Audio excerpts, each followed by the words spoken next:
Então vamos lá, pessoal. Falaremos hoje sobre Sócrates, ok? Então, um dos maiores pensadores de todos os tempos. Sócrates era uma figura histórica das mais admiráveis. Ele é um dos homens mais importantes da história da humanidade. E talvez ele tenha sido a pessoa, né, o sujeito singular, o indivíduo que deu a contribuição mais significativa para o desenvolvimento da humanidade. Nenhuma pessoa sozinha teve um impacto tão grande na história da humanidade, né, quanto Sócrates. Ele revolucionou a história do pensamento humano, a ideia da ética, de moral, de construção do pensamento ocidental. Ele teve uma influência absolutamente gigante na construção de todo o pensamento ocidental, no desenvolvimento das ciências, no desenvolvimento, inclusive, da maneira como se pensa as religiões ocidentais. Né? Não sei se a gente consegue chegar a esse nível de detalhamento no estudo da obra dele, mas é um autor que revolucionou a história da humanidade. Então, a própria filosofia ela é definida como pré-socrática, né? E depois como filosofia propriamente dita. Ou seja, considera-se que a filosofia só existe após a obra do Sócrates. Antes disso, ela é uma coisa diferente. Aquilo que nas aulas anteriores nós chamamos de filosofia da natureza. Não que ela não tivesse o seu valor, mas era algo que estava numa instância, num patamar diferente. Né? Um tipo de construção de pensamento que era diferente. Sócrates levou o pensamento filosófico a um outro nível de qualidade. Okay? Então ele nasceu lá por volta de 469 a.C. e morreu por volta de 399 a.C. Esse período, para pensar em termos de contexto histórico, é aquilo que a gente mais ou menos chamaria de século de Péricles, que é a época de ouro da Grécia Antiga, o período mais rico, tanto do ponto de vista monetário quanto do ponto de vista cultural e intelectual da Grécia Clássica. Em geral, quase tudo aquilo que nós sabemos sobre a Grécia, os nomes principais dos pensadores, de grandes políticos e reis gregos, quase tudo aquilo que nós sabemos refere-se exatamente a esse período, né? Aproximadamente 100 anos, onde aconteceu quase tudo aquilo que hoje nós sabemos sobre a Grécia Clássica. Então, a comédia grega, né, Aristófanes, por exemplo, né, ele foi um autor que escreveu nesse período, ele brilhou nesse período, sabe-se pouquíssimo sobre o que seria a comédia grega no período anterior.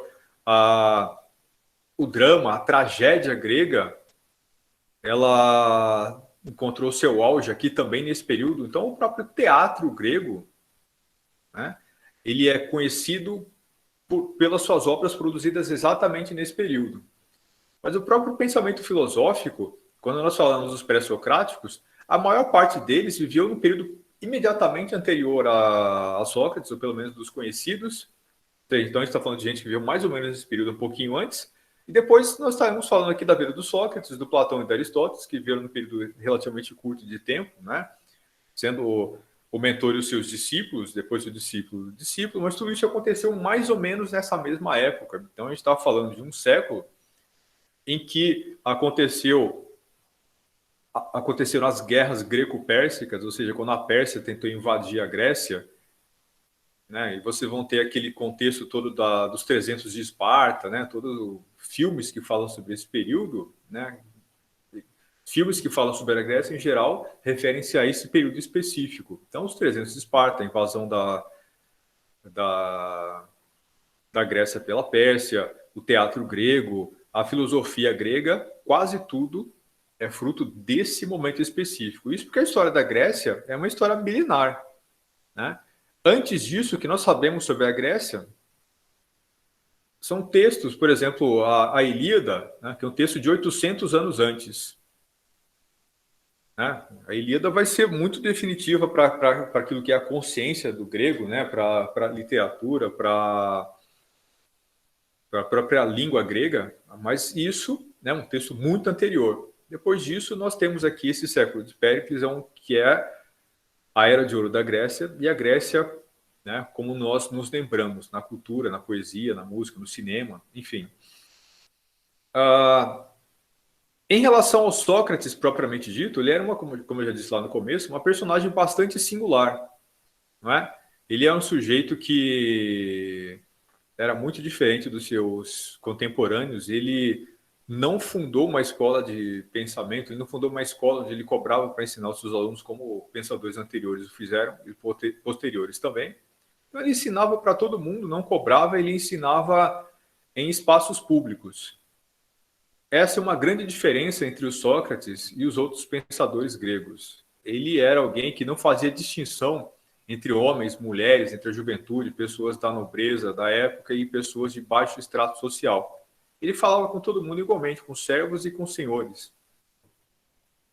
E por isso ele era uma figura muito querida, muito adorada, né, naquele momento histórico. Ele era talvez a figura mais popular de Atenas, à exceção de Péricles, né, que era o líder da cidade-estado.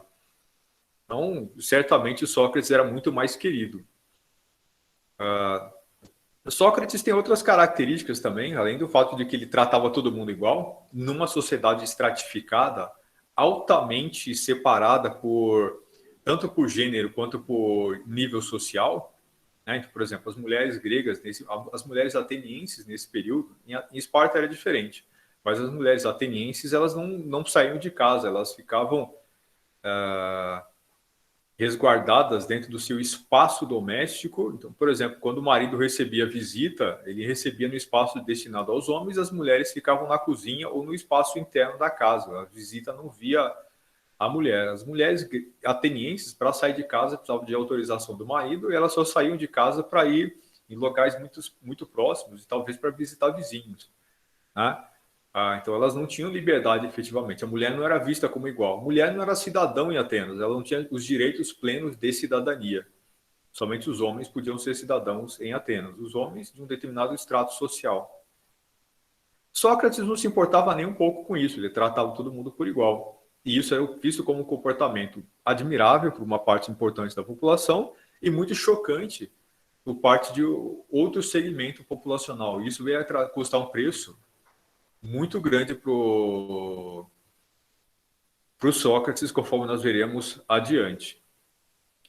Outro comportamento interessante, né, desse pensador, ou dessa personagem histórica, era o fato de que, para além de não enxergar diferenças entre as pessoas e tratar todo mundo por igual, né, ensinar a juventude, quem tinha dinheiro, quem não tinha, ensinar homens e mulheres, ele também era um sujeito que ele se preocupava muito pouco com aquilo que era material, e a grande preocupação do Sócrates era o desenvolvimento do espírito e da alma, certo? Então ele criou aquilo que nós chamaríamos de uma filosofia moral. E, segundo muitos dos autores que vão analisar a filosofia, vão analisar a trajetória da filosofia, o Sócrates foi uma espécie de fundador da filosofia ética, né? Um fundador da ética ocidental, ou seja, de um pensamento orientado para a ideia de uma moral em que aquilo que o ser humano faz, a maneira como ele age, aquilo que nós pensamos, deve ser entendido não apenas como algo que é objetivo, mas como algo que também está imbuído de valor. Então, Sócrates pensava que o que vale é o espírito, que o que vale é a ideia do bem, a ideia de você compreender como melhor contribuir para a sua comunidade, e qualquer pessoa que não haja dessa maneira, que não busque se aprimorar, e não busque melhorar a comunidade na qual ela vive, o mundo na qual ela vive, essa pessoa não serve para nada, essa pessoa é pior do que um animal. Isso é uma coisa muito típica da polis grega, essa ideia de pensamento comunitário. Essa polis grega ela era muito diferente da estrutura de Estado que nós conhecemos hoje, ou da estrutura de Estado que havia, por exemplo, na Pérsia, né, no Império Persa, em outros lugares dessa mesma antiguidade clássica. A cidade-estado, ela era uma organização que deriva de uma origem tribal e a associação política que existia em torno dessa cidade-estado, ela era uma associação política que incluía algum grau de liberdade para o cidadão, algum grau de comprometimento do cidadão com o coletivo, porque eles não eram escravos de quem era o rei da cidade, eles não eram escravos da administração da cidade.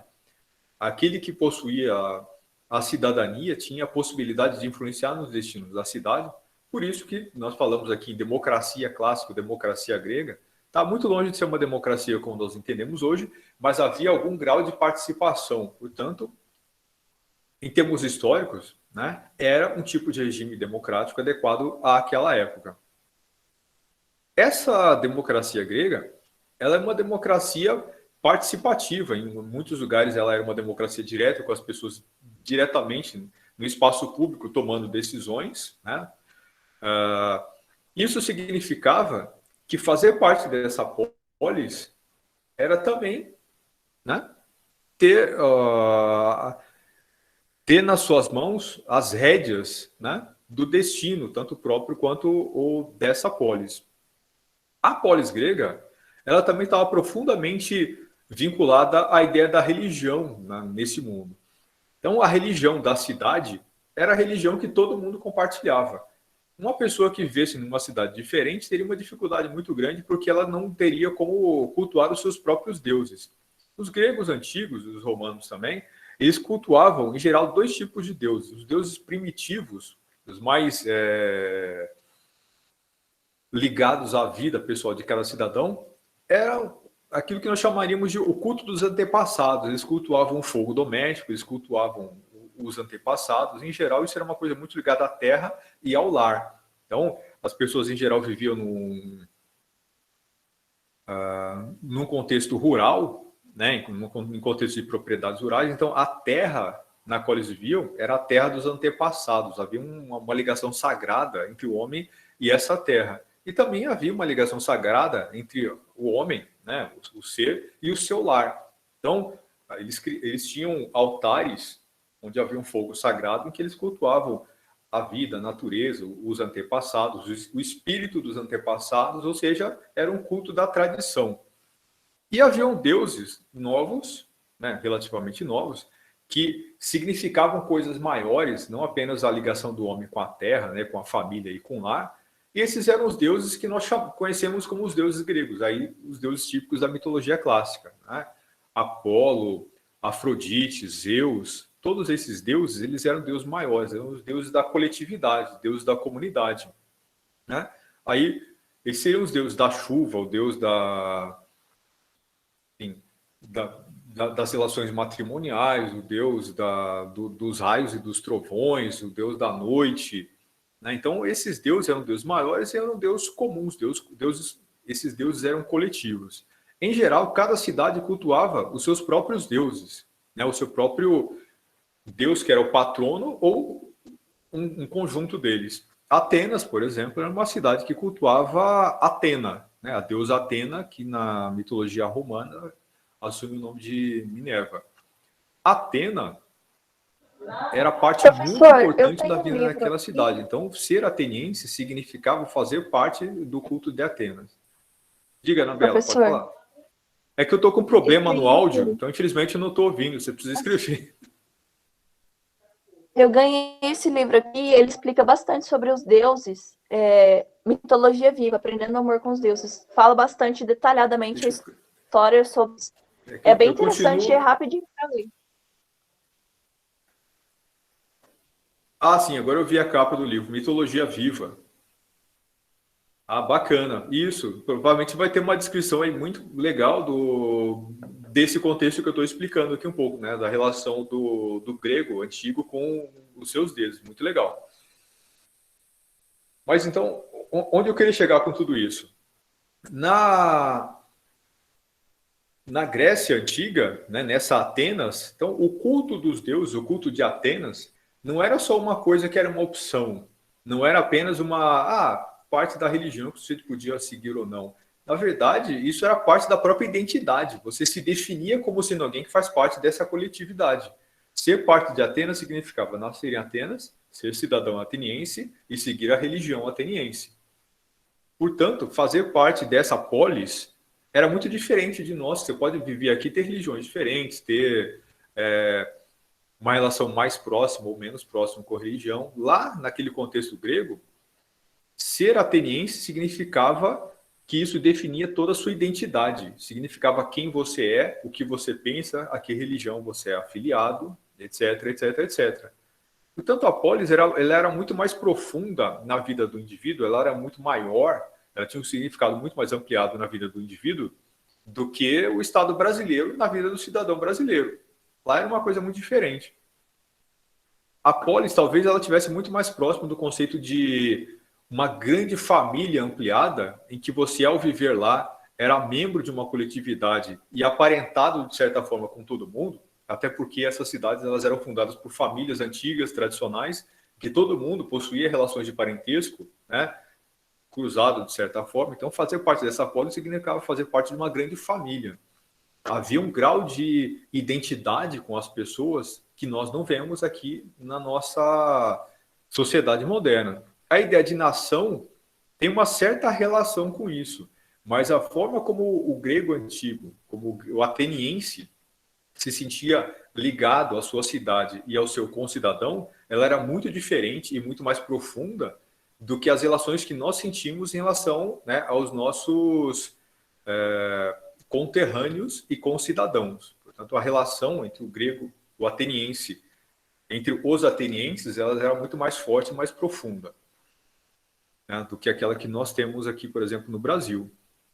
Isso é importante por conta da própria trajetória da vida do Sócrates e por conta da ideia de direito que ele possui. Nós vamos discutir isso mais na parte final da aula.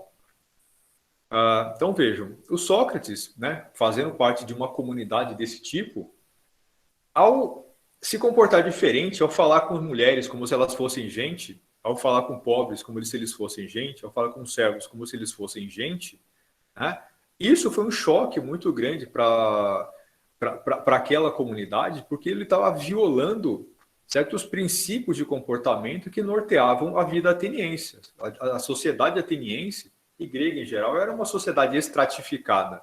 Você se comportar de forma diferente, portanto, entendo o que significava isso. Não era apenas uma questão de um comportamento pessoal, né? Fazendo parte do tipo de polis da qual ele fazia, isso significava um rompimento com um tipo de comportamento típico, padrão, que era adotado naquele tipo de localidade, e isso, né, tinha implicações que eram políticas, tinha implicações que eram sociais.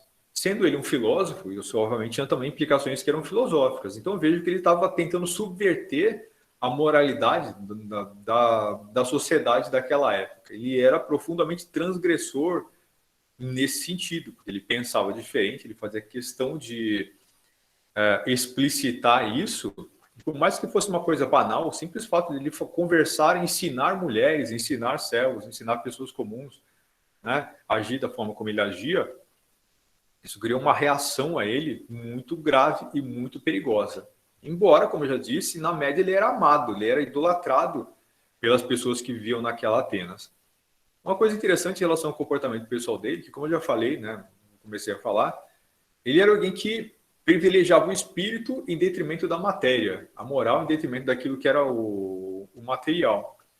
E ele vivia isso, não era alguém que falava as coisas por falar, ele não fazia filosofia separada da prática e das próprias ações. Nessa Grécia, filosofia e prática são coisas que caminham juntas, tanto que, por exemplo, as escolas filosóficas, elas praticavam, em geral, a retórica, né, o ensino da filosofia e do pensamento da época, mas também exercícios físicos. Tanto que a academia, quando a gente vai ver na aula seguinte, quando a gente vai falando do Platão, a academia vai dar origem tanto à ideia de academia acadêmica, no sentido acadêmico, quanto à academia de ginástica. E numa academia você pratica, né, o pensamento filosófico e pratica ginástica, né? Porque para eles, treinar o corpo e treinar a mente era tudo a mesma coisa, né? Tudo aquilo que você pensa, você tem que aplicar na prática. Então, Sócrates, ele levava a extremos essa ideia de que a única coisa que importa é a moral, é o bem, é o espírito, a única coisa que importa é o autoaprimoramento, nada daquilo que é material é relevante. E ele vivia dessa forma, ele era um completo porra louca, que a gente chamaria provavelmente nos dias de hoje. Era o sujeito que andava maltrapilho, ele comia, né, e conseguia ficar num lugar e no outro para morar, porque ele recebia doações, né? Ele era miserável, ele era pobre completamente, apesar de ser filho de um escultor e de uma parteira, né? Mas ele era alguém que vivia uma vida miserável porque ele não se preocupava com coisas materiais, ele não cobrava para ensinar, então ele vivia na pobreza. Ele era um sujeito que andava com o pé no chão, completamente sujo, e apesar disso ele era idolatrado por toda a juventude, a elite da juventude ateniense. Não só ela, como eu já disse, mas todo mundo, né? Então ele vivia esse desapego material de uma forma bastante intensa. Isso é outra coisa que chocava né, os seus concidadãos, os seus contemporâneos, ao mesmo tempo que causava profunda admiração. Então, ele era uma personalidade que as pessoas não conseguiam ficar alheias a ele. Ele causava, provocava paixões, assim, né? Quem não amava o Sócrates o odiava completamente, mas é impossível você ficar alheio a quem ele era ou aquilo que ele estava fazendo.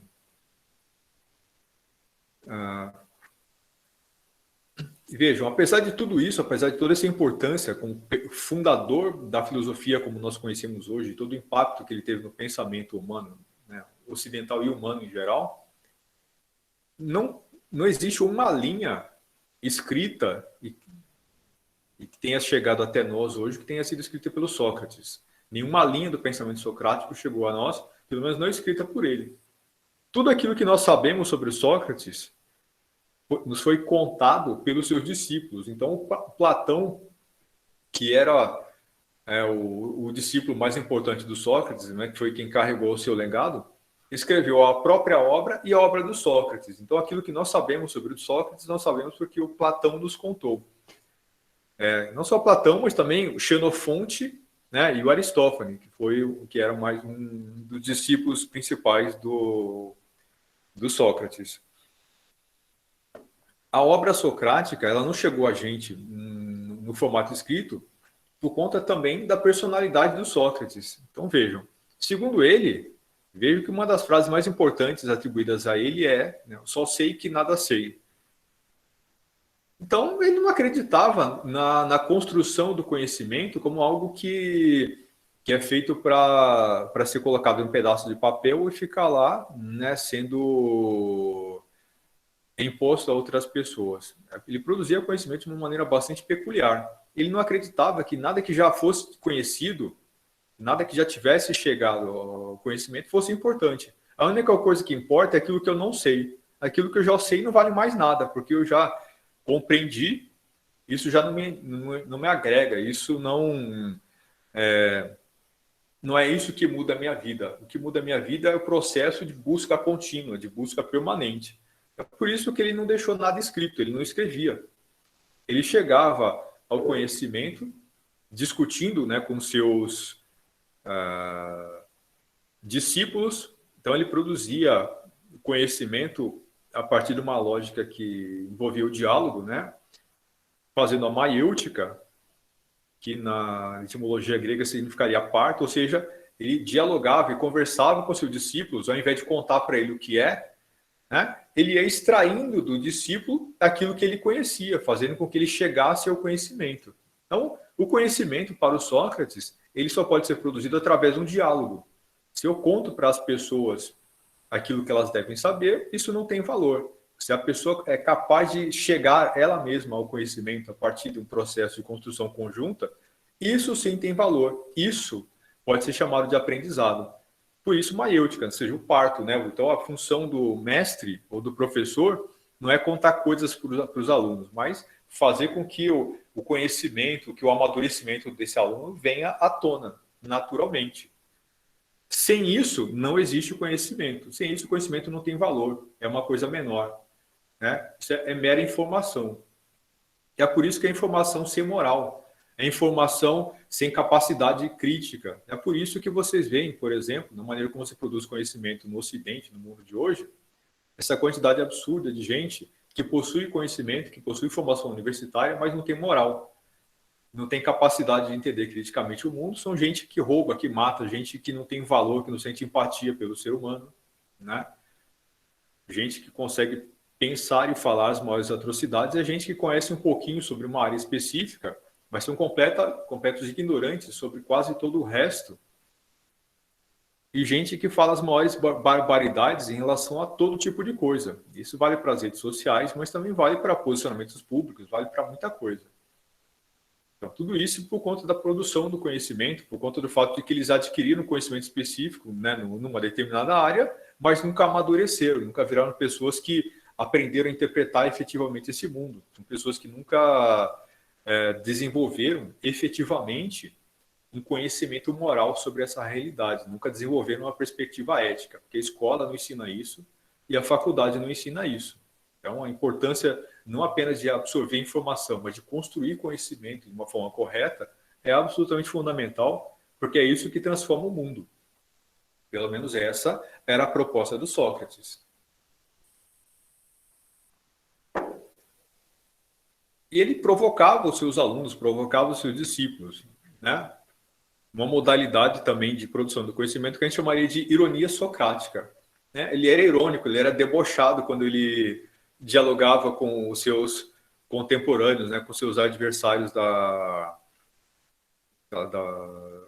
os sofistas, né? Da filosofia sofística, que eram hipócritas, que eram cínicos, que não acreditavam, né,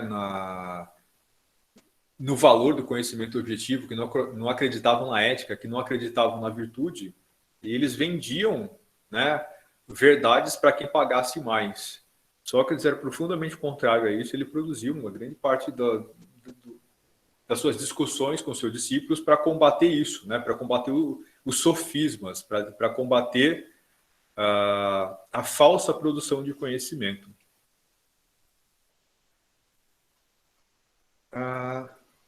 Então, como já disse, apesar da importância toda dele como filósofo, ele não escreveu nada porque ele não acreditava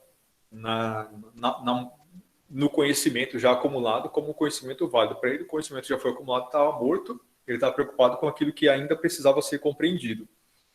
Por sorte, o Platão, apesar de ser o seu principal discípulo, nos presenteou com a obra do Sócrates. Se não fosse o Platão, nós nem saberíamos que o Sócrates existiu. Em relação à vida do Sócrates, ele teve uma importância muito grande em Atenas, não só como grande pensador, mas ele foi um general também nas guerras greco-pérsicas, então foi alguém que teve uma influência grande na vida da cidade. E o que mais importa para a gente aqui, na verdade, talvez seja a morte dele, né? Então, sendo ele um pensador que propôs esse pensamento moral, que propôs a virtude, que propôs uma ideia radical de igualdade entre as pessoas, né? Isso foi visto pelo establishment da época, né, como uma coisa profundamente perigosa, como uma modalidade de pensamento perigoso e como um questionamento muito perigoso daquela ordem. Então, aconteceu que ele foi condenado à morte por conta disso.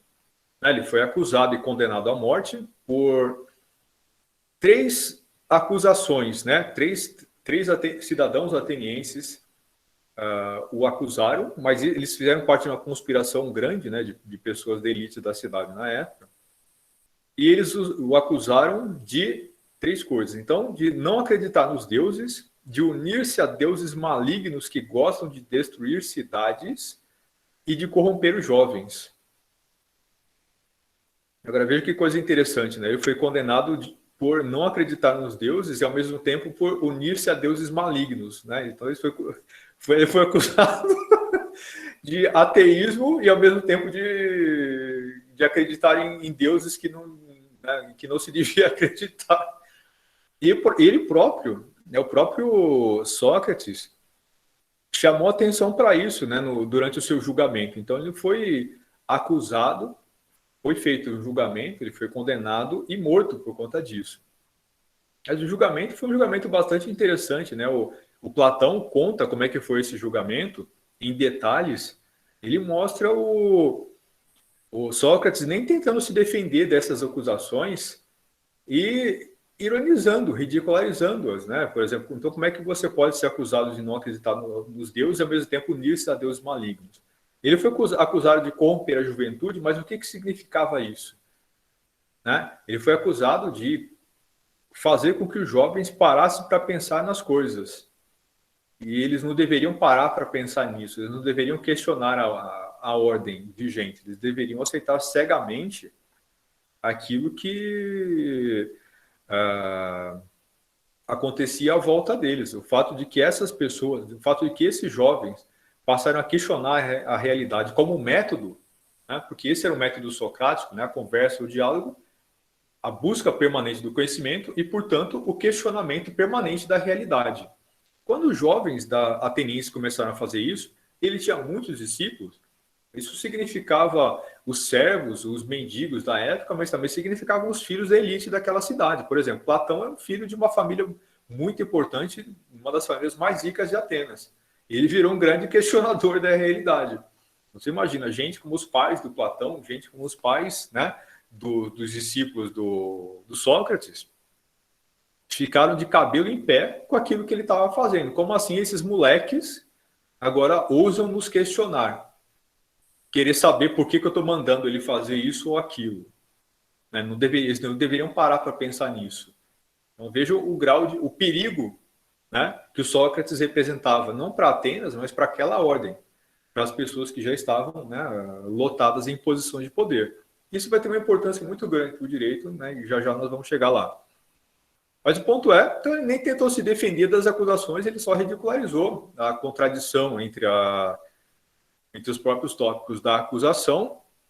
E mais do que isso, ao ser condenado à morte, ele aceitou, né, ser morto. Então vejam, ele foi condenado à morte, mas na verdade a condenação propriamente dita foi, ele seria condenado ou a cortar a língua, ir embora, né, se exilar, ou, né, ser executado tomando cicuta, que era um veneno.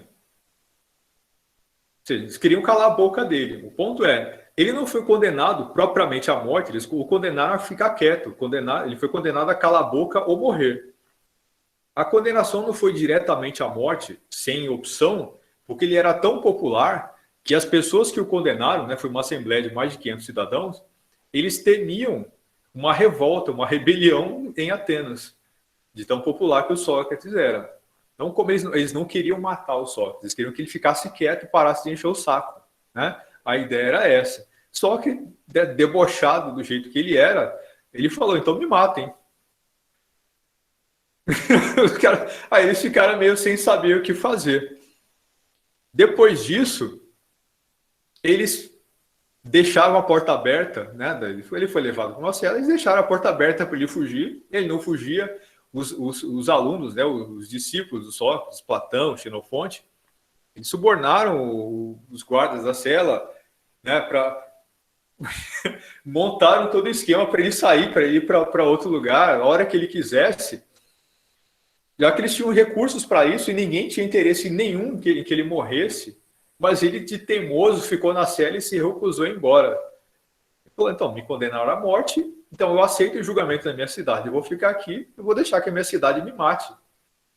Aí ele ficou lá e esperou ser executado. Deram a canequinha de cicuta para ele.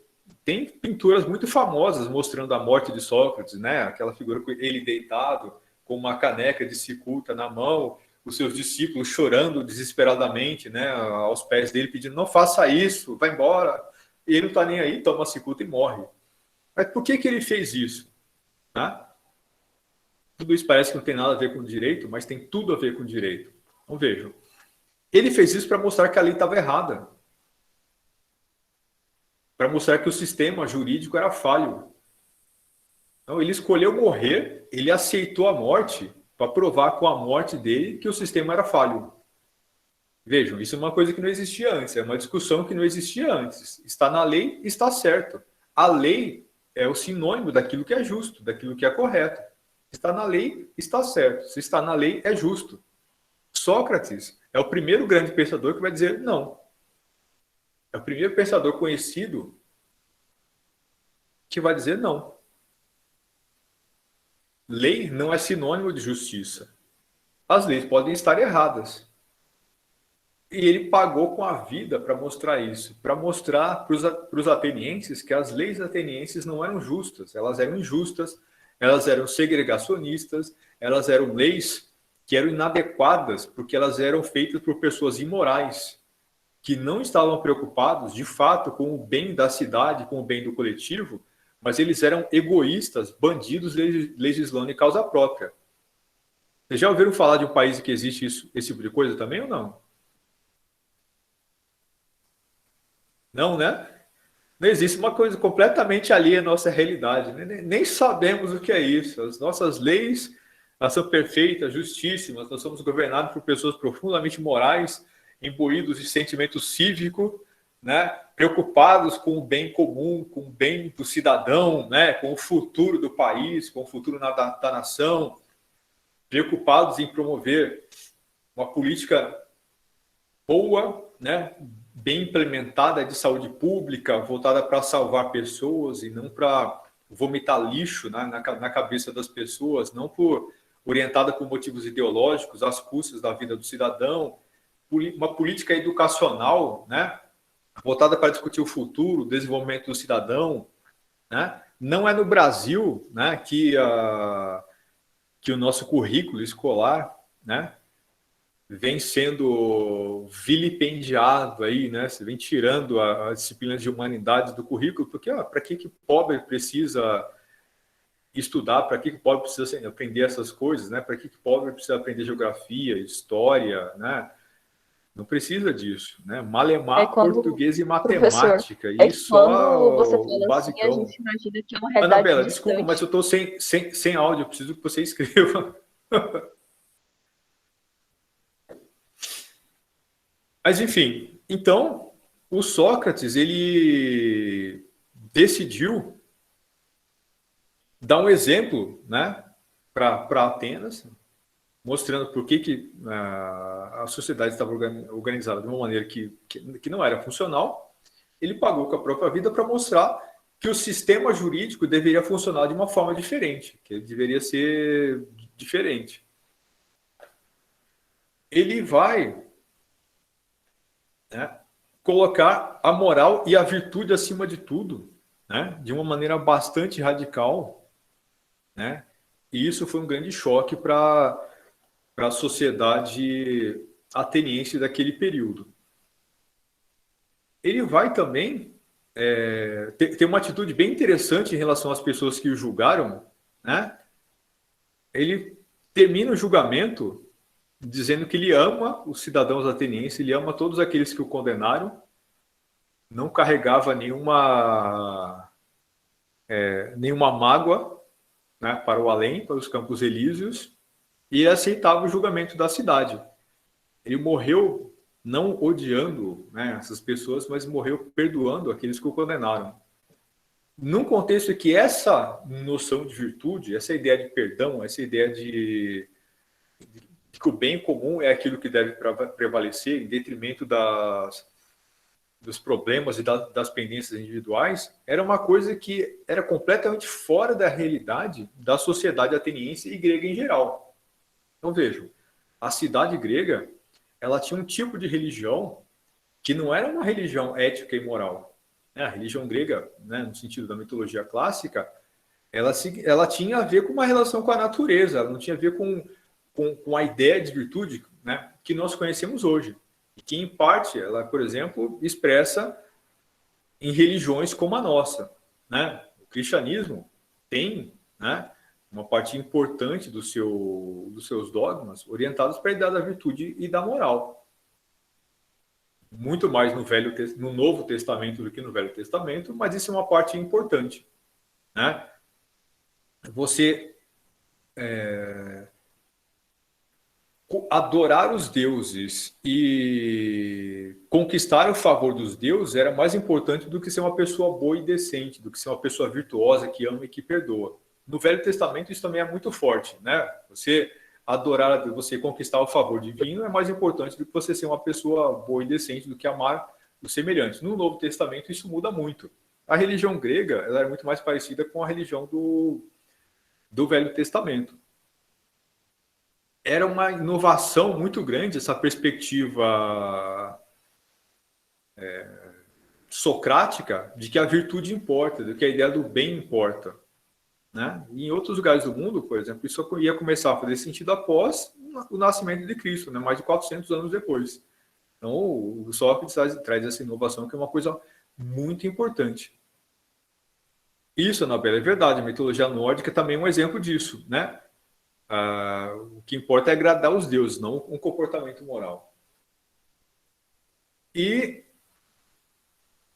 ainda segundo a estrutura básica do pensamento socrático, ele vai propor paradoxos, né, como forma importante de se entender o mundo. E esses paradoxos que eu vou mencionar aqui para vocês, eles ajudam muito a entender aquilo que ele pensa sobre justiça e sobre moral. Né? A ideia de direito e justiça em Sócrates, ela pode ser compreendida a partir da compreensão desses paradoxos que eu vou passar para vocês aqui agora. Então ele vai dizer, a virtude é um conhecimento.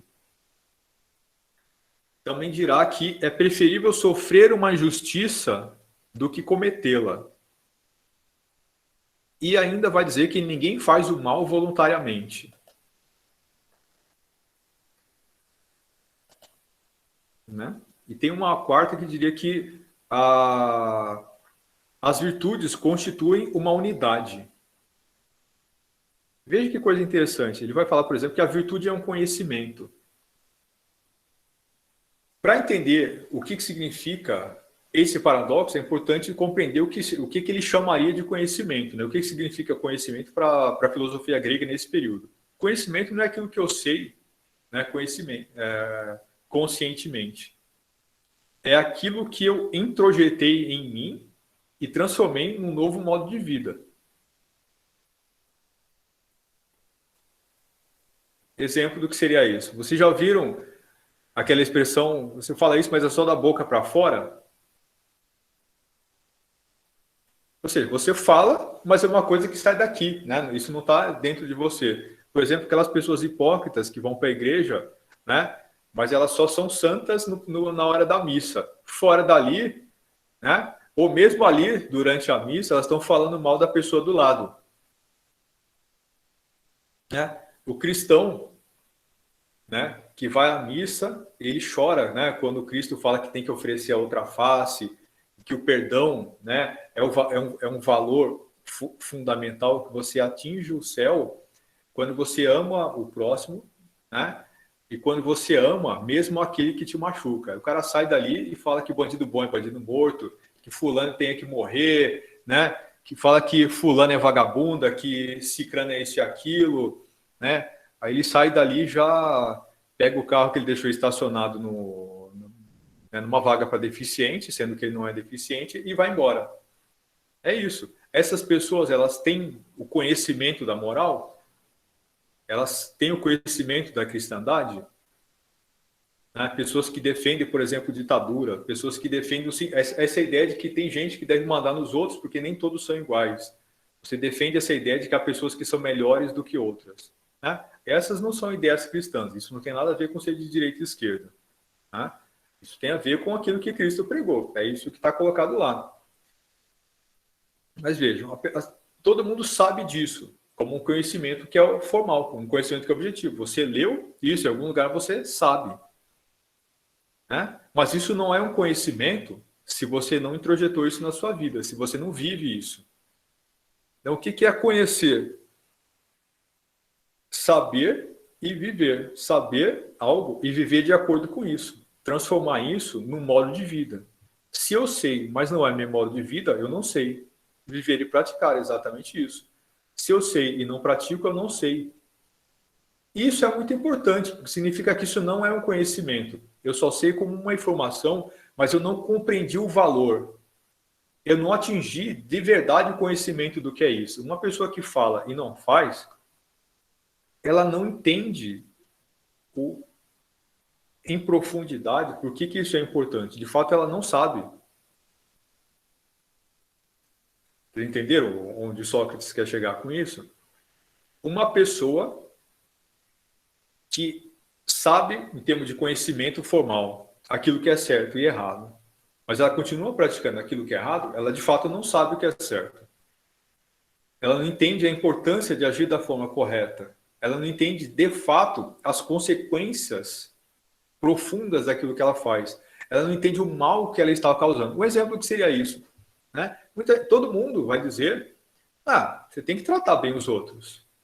Né? É importante você, né, ajudar e ter empatia pelos outros. Né? Então, diga não ao bullying. Mas a mesma pessoa, muita gente que faz isso, que fala isso, dá indiretas para os outros. Né? Pessoalmente, nas redes sociais, fala coisas que são desagradáveis. Né? Quando você está bravo, você ofende o outro, mas depois você age como se nada tivesse acontecido. Uma pessoa que faz isso, ela não compreende de verdade, ela não entende o mal que ela está causando ao outro. Porque quando ela faz isso, se 10 minutos depois você conversar com ele e perguntar, né, você é uma boa pessoa? Ela vai dizer sim.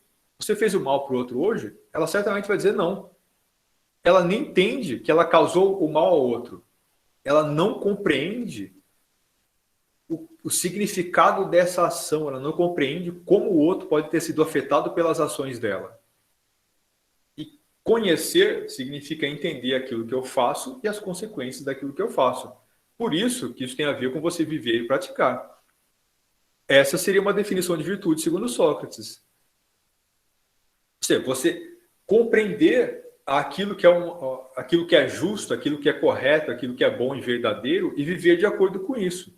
Ser uma pessoa virtuosa significa atingir o conhecimento da virtude, fazer aquilo que é bom, proteger a comunidade, fazer o bem, agir de uma forma correta e adequada em relação às pessoas.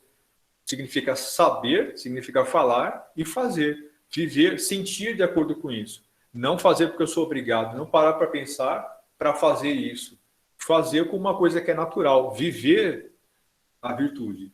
Conhecer a virtude significa viver a virtude. A Tainara falou, aquele médico que fuma sabendo que faz mal, mas ele não pratica o que sabe. É exatamente isso. Como é que você pode confiar numa pessoa que faz uma coisa dessas? Não tem lógica, né? Não faz sentido. Então, a virtude é um conhecimento. Fazer o bem significa conhecer o bem. Né? Agir de forma justa significa conhecer a justiça. Portanto, justiça não é lei. Justiça é a implementação prática da virtude nesse mundo. Agir de forma justa significa agir de forma virtuosa. E é por isso que a lei pode não ser justa. Porque a lei pode não ter sido feita, pensada na ideia da virtude. Ficou claro isso? A separação que ele faz é uma separação conceitual. É uma separação, né, objetiva de uma coisa e outra. Elas são conceitos completamente diferentes. Lei, né, produção de código e justiça são coisas distintas. Embora, obviamente, eles deveriam estar vinculados, deveriam estar unidos. Uma coisa devia ser a expressão da outra. Uma cidade, ela é boa, o cidadão é justo e virtuoso quando ele vive sob leis justas e virtuosas. Mas isso é possível se os líderes da cidade são assim e se o cidadão ele é assim. E é por isso que o objetivo da vida, segundo a lógica socrática, é a prática do bem e da virtude. Por isso, a importância toda de você se auto-aprimorar e aprimorar e melhorar o mundo à sua volta. Se você não faz isso, portanto, você é pior que os animais, porque a sua vida é injusta. A Anabela perguntou, então, se alguém pratica o bem por medo da punição, ela é uma pessoa virtuosa? Seja essa uma punição legal ou uma punição no sentido da ideia divina, se você se comportar mal, você vai para o inferno. Então, se uma pessoa age de uma maneira virtuosa, ou se ela faz aquilo que deveria fazer só por medo, será que ela é uma pessoa efetivamente virtuosa? Não, ela não é. Ela não é. A virtude não é um ato. Ela é um ato completo. Significa saber agir de acordo com a intenção manifesta de provocar mais justiça nessa comunidade. Se aquilo que eu fiz por covardia, eu fiz por medo, né? Eu não fiz por virtude. Eu fiz por um sentimento que é o oposto, eu fiz por um sentimento que é vil. Né? Então, veja, com isso eu não estou prejudicando os outros, mas eu estou me prejudicando. E isso é ruim. Isso é um crime. É um crime eu não me permitir melhorar, eu não me tornar uma pessoa melhor. Vejam o grau de sofisticação do pensamento socrático. Então vejam o que é a justiça. Agora pensem, isso tudo comparado com aquilo que a gente ouviu falar sobre sistema prisional, como e por que as pessoas são presas, o que deveria acontecer com uma pessoa na cadeia, o que deveria ser feito para que as pessoas deixassem de cometer crimes, o que significa a ideia de cometimento de crime, como deveria funcionar o sistema. Vejam o impacto disso, desse tipo de pensamento, na produção de um sistema jurídico, no funcionamento do sistema jurídico inteiro. Desde do seu primeiro combate, né, até quando chega lá, depois do julgamento, no processo de recuperação dessas pessoas.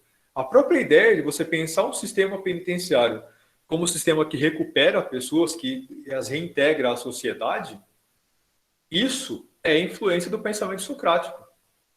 A ideia de que você pode perdoar, que você pode levar essa pessoa ao conhecimento da virtude para que ela torne-se uma pessoa melhor. Isso é Sócrates. Isso é pensamento socrático aplicado ao direito. A Tainara falou que a ética é teleológica, ou seja, ela tem como fim da ação a própria felicidade. Sim, de fato, ou seja, então vê que a ética ela tem uma intenção. Né?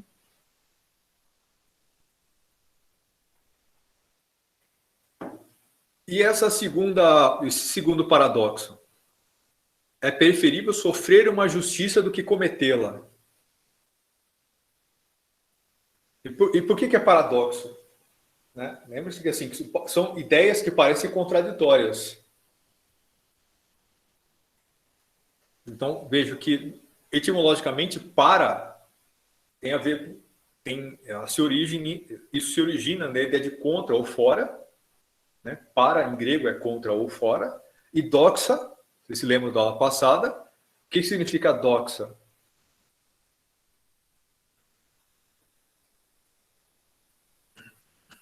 Opinião. Né? Aletheia e doxa. Aletheia é a verdade, doxa é a opinião. Ou seja, paradoxo é uma opinião contraditória, ou que parece contraditória. É um conceito paradoxal, ou seja, contraditório com a opinião, parece contraditório. Então, esses são os paradoxos socráticos. Um deles significa, ou afirma que é preferível sofrer uma justiça do que cometê-la. Então, vejam, para entender esse paradoxo, é preciso entender o pensamento socrático, completamente orientado para a virtude, né? Para a ideia de que existe uma lógica a partir da qual a vida deve ser vivida e a partir da qual o pensamento deve ser orientado. Veja como isso explica, por exemplo, a própria metodologia de ensino do Sócrates. Então, por que o conhecimento deve ser um diálogo em que você faz o parto do conhecimento, né, o parto do aluno trazendo ele para a luz, fazendo com que ele seja capaz de atingir essa iluminação, de atingir esse conhecimento. Qual que é a função disso? Então veja que isso tem uma lógica que está orientada aqui para a virtude. Isso indica preocupação com o outro, indica o fato de que eu quero que o outro evolua. Isso indica o fato de que eu quero não apenas contar, né, para o discípulo A ou B, né, que A igual a B, mas isso significa que eu quero que ele evolua, que eu quero que ele aprenda de verdade, né? Não apenas que ele saiba, eu quero que ele conheça. Então, veja, a função da educação é promover o conhecimento, não o ter informação, é transformar pessoas. A ideia da educação é transformar pessoas para que elas sejam seres humanos melhores, para que nós possamos viver numa sociedade melhor, num mundo melhor. E o mundo, para esses pensadores gregos, é o mundo no qual eles vivem. Né? Não está preocupado com a terra inteira. O mundo é a cidade em que eu vivo. O mundo é o meu entorno. Né? Quando eu mudo isso, quando eu transformo isso, eu estou transformando o mundo inteiro. Porque esse é o mundo no qual eu vivo. Sim, é o Sócrates, né? A Tainara falou que a obediência às leis da cidade é um dever para todos, ele se submete a essa condenação mesmo sabendo que ela é injusta. Mas ele fez isso para provar um ponto. Tá? Vejam como essas leis são injustas. Né? Então, por que é preferível sofrer uma justiça do que cometê-la?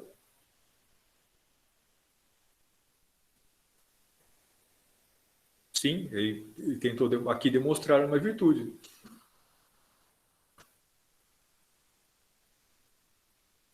Por que é preferível sofrer uma justiça do que cometê-la? E como eu já falei, se a função da vida na polis é promover o bem, é transformá-la em algo melhor, se viver fora disso, se viver dessa lógica, me transforma numa coisa pior do que um animal, porque não faz sentido, né? Eu viver uma vida que não melhora esse mundo, que não me aprimora, que não melhora esse mundo. Se isso é verdade, não seria verdade também que é preferível sofrer uma justiça do que cometê-la? Por exemplo, um cidadão ele pode sofrer cometer uma justiça? O cidadão deve cometer uma justiça?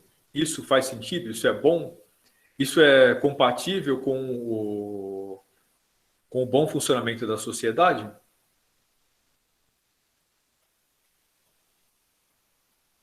Mas e se for por uma boa causa?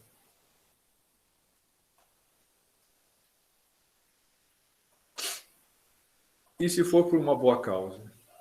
Eu posso cometer uma justiça?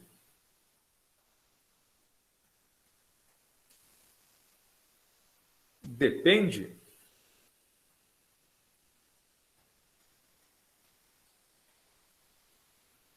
Mas depende do quê? Depende do real motivo?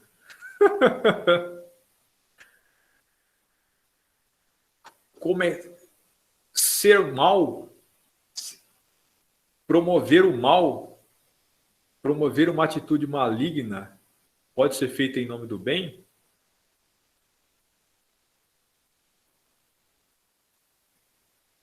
Homens bons fazem coisas ruins a serviço do bem? É mesmo?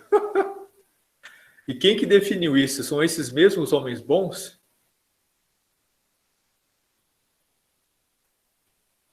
Quem são os homens que dizem que, ao cometer as maiores atrocidades, eles fazem isso em nome do bem? Faço o mal, mas isso é para o seu bem.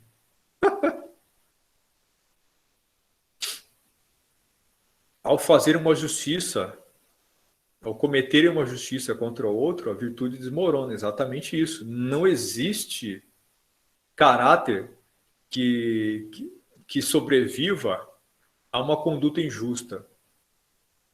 Inquisição, a Inquisição é um excelente exemplo de como é hipócrita esse argumento de que é possível você usar o mal para promover o bem. Então, para que pessoas não atentem contra a fé, nós vamos matar, torturar, brutalizar, né? Mas isso tudo em nome de Deus. A Inquisição, obviamente, é um exemplo disso. Quem é que define que isso é realmente justo e virtuoso? Ou isso é em nome de algo que seja justo e virtuoso? Sempre isso é um discurso hipócrita. Sempre isso é um discurso hipócrita. Né? O caso João de Deus, tudo. Mas isso tem muitas coisas que gente que frequenta religião faz isso, né? Não, estou agindo de uma forma indigna, estou fazendo uma barbaridade aqui, mas em nome de uma causa que é maior.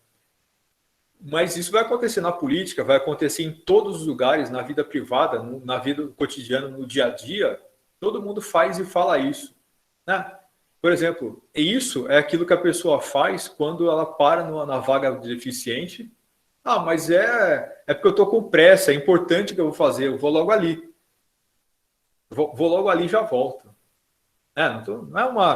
Eu não estou sendo uma pessoa maligna aqui, porque eu parei na vaga de deficiente, estou aqui prejudicando uma pessoa que tem uma dificuldade adicional para descer, eu estou tirando o direito dessa pessoa, mas é rapidinho. Esse discurso de que eu posso fazer o mal em nome de uma causa maior é pura hipocrisia. Né? É pura hipocrisia. Isso se aplica a todas as situações. Isso se aplica para falar de política, por exemplo. Isso se aplica ao PT e Lula, né? Quando disseram que não, roubemos, mas fizemos isso em nome da governabilidade, né? Fizemos isso em nome do bem maior, que é para promover a justiça social, né? Onde isso? Onde isso? Né? Como assim é possível você promover o bem compactuando com a corrupção ou fazendo parte dela de alguma forma? Isso é hipocrisia, isso é pensamento barato, isso é lixo. Da mesma forma que condená-lo do jeito que foi feito com né, cooperação entre o juiz, o acusador e o Ministério Público, né, combinando passo a passo, o juiz indicando testemunhas de defesa e toda aquela coisa, isso também não tem justificativa nenhuma, isso é hipocrisia, isso é comportamento maligno, isso é uma indignidade. Agora, veja como todas essas pessoas foram afetadas negativamente por isso. Olha o que aconteceu agora com a Lava Jato por conta disso. Olha o que aconteceu com o Sérgio Moro por conta disso. O cara perdeu completamente toda aquela aura, aquela figura do herói que ele construiu em torno de si, né? Foi por terra, né? Virou uma figura triste aí. Entrou no governo Bolsonaro, sai aí meio que pelas portas dos fundos, aí com um Zé Mané completo, virou uma caricatura de si mesmo. Vejam a consequência de você adotar uma conduta inadequada, ela cobra um preço. Mas você pode dizer, mas isso foi feito em nome de um bem maior. Não existe isso. Não existe isso de você fazer o mal em nome de um bem maior. E como eu já falei, a mesma coisa se aplica a Lula lá atrás. Não é que nós somos bandidos, nós vamos fazer isso aqui, mas é para que o Centrão deixe a gente agir. Né? Isso aqui é porque só assim para você conseguir ter acesso ao poder para promover justiça social. Não é só assim que se faz isso. E a resposta está aí, olha o que aconteceu com ele, olha o que aconteceu depois com o Brasil daí para frente. Ou seja, você dizer que vai... O STF rasgou praticamente a Constituição?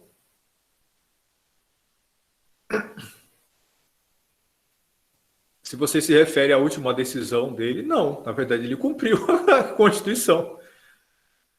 Né? Mas é o que eu estou dizendo, não é que o fulano não merecia estar na cadeia. O problema é como foi feito. Esse que é a questão. Houve uma falha muito grave de procedimento. Aí agora a gente fica nessa discussão absurda, né?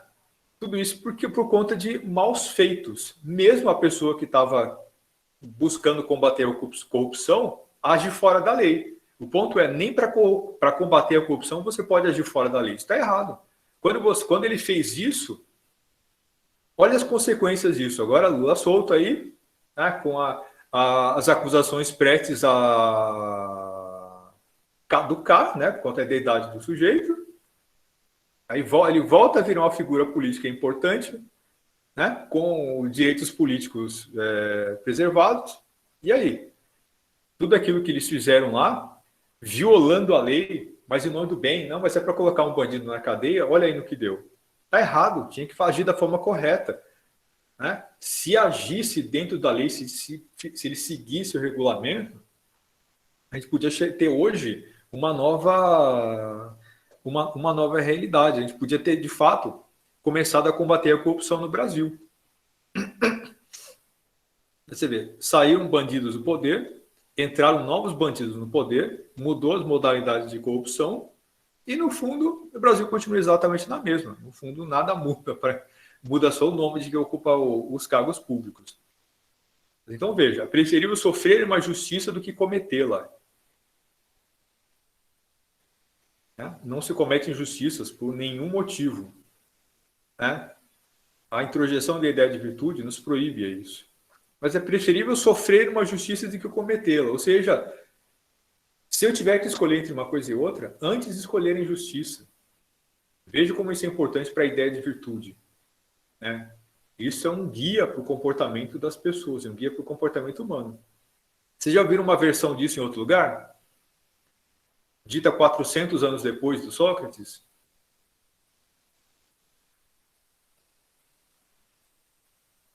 Em outro lugar, isso foi dito mais ou menos com as seguintes palavras. Se alguém, né, bater na sua face, você ofereça a outra. Né? Não se vingue, não mate a pessoa, não ataque. Você lembra quem foi que disse isso? JC, exatamente. É uma variação do mesmo tema. Né? O que acontece se alguém te dá um tapa na cara? Né? Agrida, cometa você também violência, vingue-se. Não. Ofereça outra face. É exatamente a mesma coisa que o Sócrates afirmou aqui. Né? É preferível sofrer uma justiça do que cometê-la. É verdade? Então veja a importância da filosofia moral. E agora, esse é polêmico. Né? Para a gente encerrar aqui, veja que essa é polêmica. Então, ninguém faz o mal voluntariamente.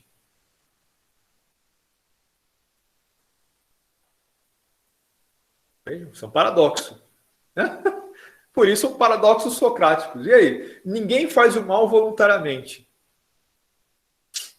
Vocês aí, como eminentes juristas, jurisconsultos da mais alta grandeza, vocês concordam com isso? Ninguém faz o mal voluntariamente? Sempre vai ter uma desculpa?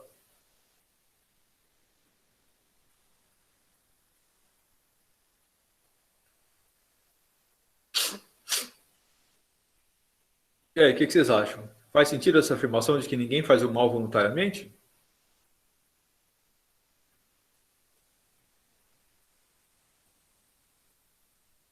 Quando eu comentei o primeiro paradoxo, essa ideia de que a virtude é um conhecimento, eu mencionei um exemplo. Por exemplo, uma pessoa que fala uma coisa que às vezes é agressiva para o outro, né? Que dá aquela indireta, que fala uma coisa assim, né? De um jeito que é debochado para alguém, ela sai dali, né? E ela para pensar nisso, ela sente pesar por aquilo que ela fez, ela sente culpa? Não, né? Muito provavelmente não. Mas em geral, essa pessoa compreende aquilo que ela fez. Eu mencionei lá atrás. Se essa pessoa for perguntada, pouco depois, você fez alguma coisa que você se arrepende? Ela diria, não. Mas você acha que fez alguma coisa ruim hoje? Será que ela vai responder sim? Não, ela responderia não. Eu não fiz nada de errado.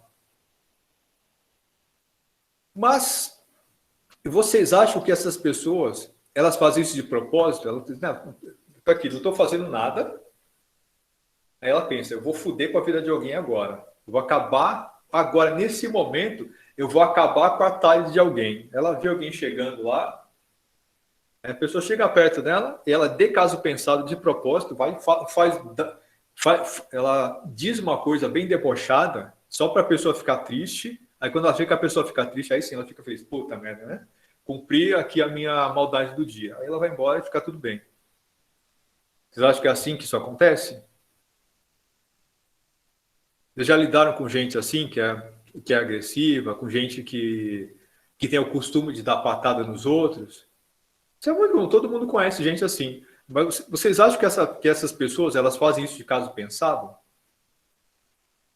Maldade pensada, assim, do tipo, não, é hoje. Não, que dia que é hoje? Terça-feira? Quarta-feira? Quinta-feira? Não, quinta é dia de maldade. Quinta é dia de eu sacanear alguém.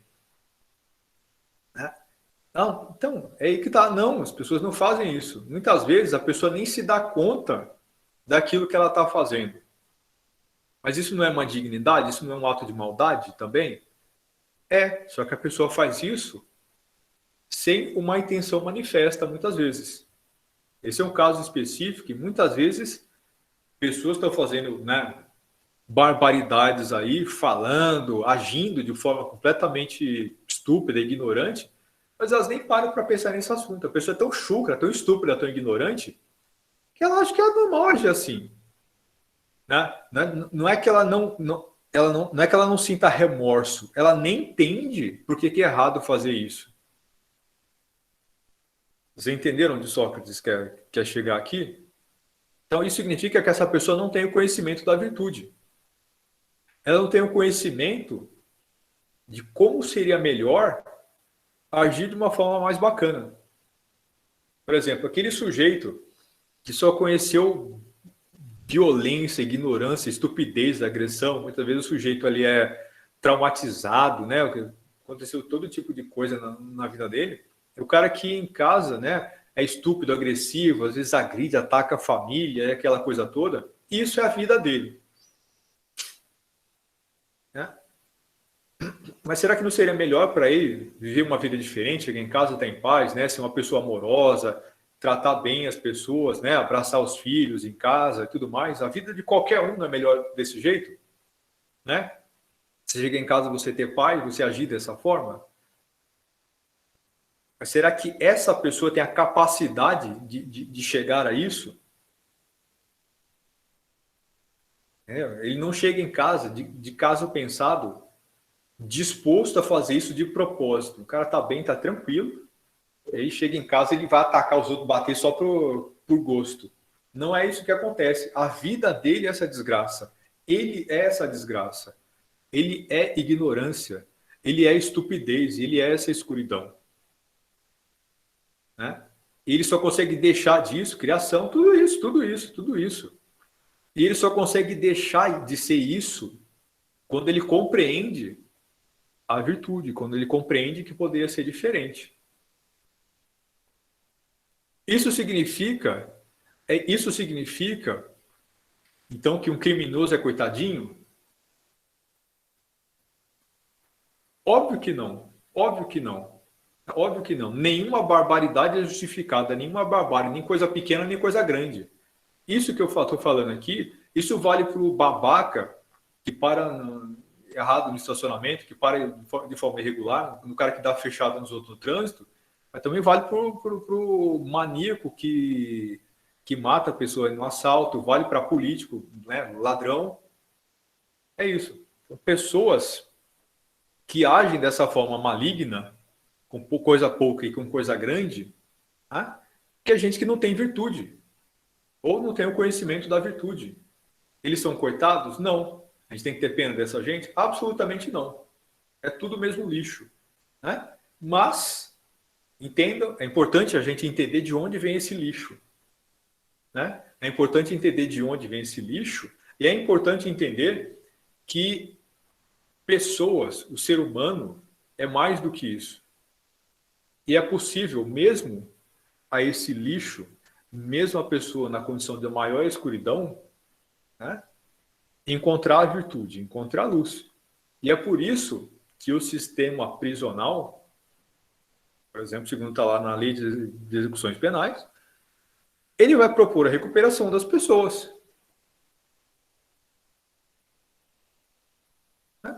Qual que é a função da sociedade? Promover a virtude. E quando se refere ao sistema prisional? Também. Para que serve o sistema prisional? Para castigar e maltratar pessoas? No Brasil de hoje é. Mas para que ele deveria servir? O que está escrito na Constituição brasileira, que é uma Constituição profundamente imbuída desses valores socráticos? Né? Ressocialização, reabilitação, ou seja, ensinar a virtude para as pessoas. Ensinar que é possível ser diferente, ensinar que é possível ser uma pessoa melhor. Né? Ensinar o que é justo. Por isso que as leis deveriam ser uma expressão daquilo que é justo. É por isso que o comportamento social deveria ser justo. É por isso que na política as pessoas deviam agir assim. É por isso que nas redes sociais as pessoas deveriam agir assim. É por isso que na escola as pessoas deviam agir assim. É por isso que aqui nós devíamos agir assim. É por isso que quando a gente acorda, nós deveríamos lidar com as pessoas à nossa volta dessa forma. Se nós não fazemos isso, como a sociedade poderia ser diferente? Como nós poderíamos ter menos violência? Como é que a educação pode ser melhor? Será que pode? Sem empatia? Sem virtude? Sem que o cidadão adote uma postura empática e de virtude? sem que o cidadão seja justo? Não pode. Né? Se uma sociedade é composta por um coletivo de cidadãos, ela vai ser uma expressão dos valores dessas pessoas. A sociedade na qual nós vivemos, ela é isso. Ela expressa os valores que nós temos. Sem mudar esses valores, né, nada muda. Como é que você muda o sistema judiciário? Como é que você muda a educação? Como é que você muda a política? Como é que você elimina a corrupção na política? Né? Não é possível, não é algo que não tem nem lógica esperar que isso vá se transformar. Então, a maneira mais correta de parar com a corrupção em Brasília, né, na capital dos estados, aqui no município, é parar de fechar as pessoas no trânsito. É parar de exceder o limite de velocidade. É parar de furar o sinal vermelho. Né? É parar de passar por pessoas sem dizer bom dia. Né? É parar de tratar a empregada doméstica como se ela fosse uma pessoa menos importante, como se ela fosse uma criatura inferior. Se nós não fazemos isso, se nós não estamos mudando o mundo, que é o mundo que nós vivemos, né? Que é o mundo que está à nossa volta, como é que ele pode mudar? Então, você vê a importância do pensamento e do conjunto da obra do Sócrates. Para ele, isso vale a própria vida. Né? Promover, agir para transformar Atenas num lugar melhor, apontar a injustiça dos líderes da cidade e querer que as leis sejam mais justas, era mais importante do que a vida dele. E para nós isso não vale nem o nosso tempo, né? Vamos falar sobre política, não sem falar lixo, sem se atacar, né? Entendendo de verdade aquilo que está acontecendo. Entendendo de fato qual é o problema da corrupção. Né? Não, a gente não faz isso, né? Discutir plano de governo, projeto de governo. Você vota no cara que fala muita merda, que é muito vagabundo, porque é isso mesmo, essa desgraça toda, é vagabundo, é isso mesmo, tem que botar para ferrar com tudo. Ou o contrário, não, tem que ferrar com essas elites, tem que isso e aquilo, não sei o que. Ou seja, a lógica de pensamento político que nós adotamos é mais estúpida, mais imbecil que existe no mundo. Né? É orientada para fazer tudo menos discutir aquilo que é importante. Enquanto nós não fizermos isso, ou seja, enquanto nós não incorporarmos Sócrates na nossa vida e no ordenamento jurídico, não há Brasil que vá para frente. Né? Nós não vivemos para transformar a nossa comunidade num lugar melhor. Certo? Então, para Sócrates, direito é isso. Direito é justiça. Mas justiça não é lei. Ficou claro por quê? Então é isso, pessoal. Até a próxima. Ok? Até semana que vem. Abração.